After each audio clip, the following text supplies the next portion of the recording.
Hi and welcome. I'm Lorelei of Nutritional.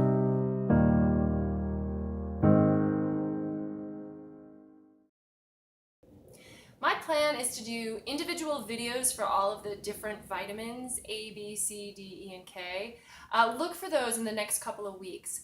But I really wanted to do just an overview, sort of introduction to vitamins video, because I think it's helpful to understand why we need vitamins in the first place and a little bit about the recommendations that are made for vitamins.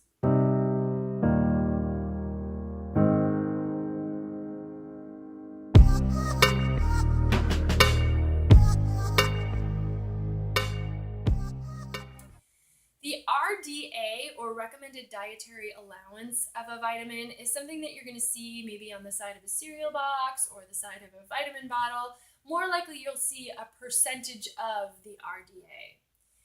The RDA is set based upon an estimated average of what people need to take in order to not be deficient in a vitamin.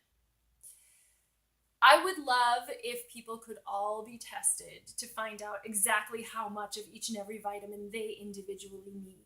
Not everyone's needs are exactly the same. But my guess is these tests are expensive or difficult to perform. So they do this on a sample group, and they take a sample group and they determine how much of a particular vitamin is required to meet the needs of 50% of that population. And then they scale that number up so that it will meet 95% of the population, and that is your RDA. If you're eating a cereal that says it has, 15% of the RDA for whatever, that's where that comes from. Some vitamins haven't been tested enough to even establish an estimated average requirement, and so then there's no RDA set.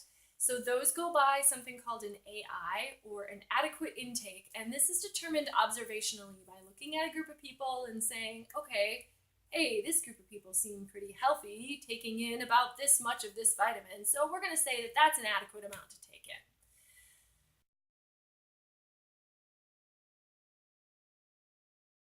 in. It would be nice to be able to know with certainty precisely how much of a vitamin someone needs, but we can't. So we set these recommendations, and then just everyone is supposed to get them to meet the needs of 95% of the population.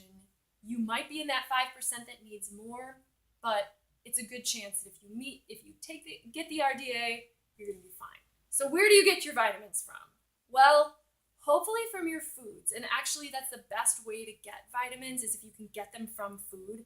I know that people like to supplement, or some people do, and it almost becomes like an insurance policy. Well, just in case I'm not getting enough from my food.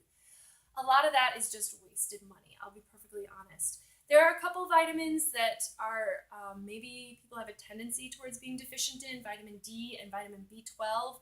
People sometimes fall short, but almost everything else, unless you're eating a substandard diet on the whole, people who are malnourished, or who maybe are only eating one or two foods in their diet, they probably are going to be deficient in vitamins.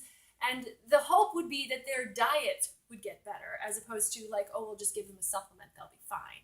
Vitamin deficiencies actually developed around, or they were noticed, I would say, in the time when grains began to become processed.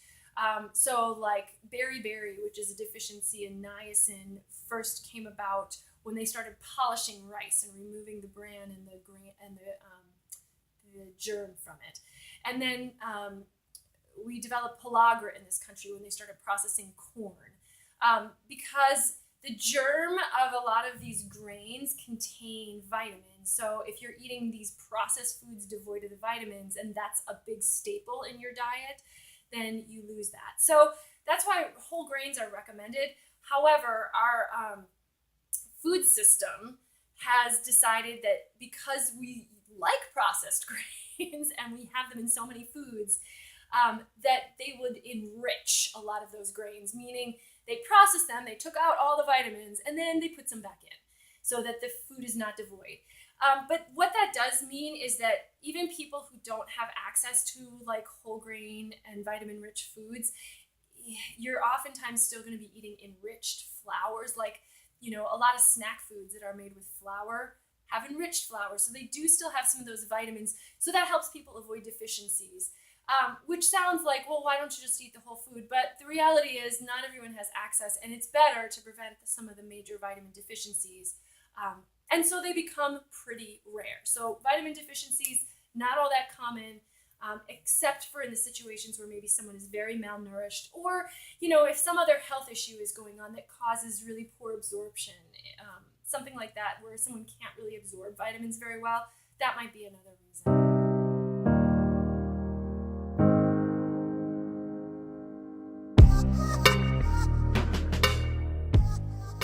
There are some vitamins that actually can create toxicities, though you're never going to get a toxicity from a vitamin by eating a food that has a lot of a vitamin. Or at least it's pretty darn rare that that's going to happen.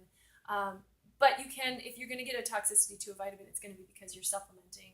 So the RDA is set, and then there's another level set, which is called the tolerable upper limit or upper level. But beyond that, and there are adverse side effects that sometimes do occur for people who take too many of certain vitamins above and beyond the level at which is considered safe.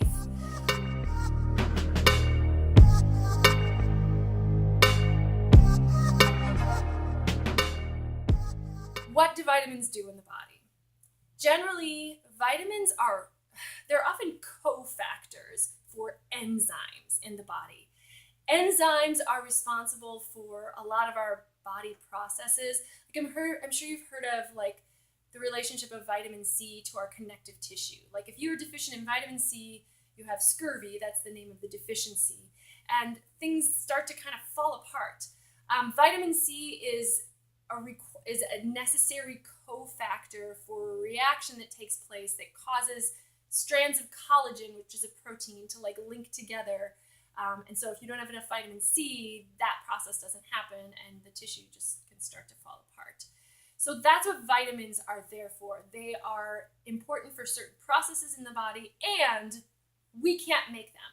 Our bodies can put together a lot of different substances from parts, right? But we don't have the enzymes required to put together the pieces to make whole vitamins. So we have to get them from our diet, or we just don't have them in our bodies. So that's really just an overview. I do plan to put up different separate videos for each of the vitamins, and when I get those up, I'm going to link them below so that you can find those.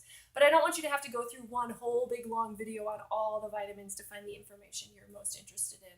If you have any questions or any particular concerns about vitamins, I am not yet a dietitian, so I can't really give out personal nutritional advice to you as an individual, but I'd be happy to answer any general questions.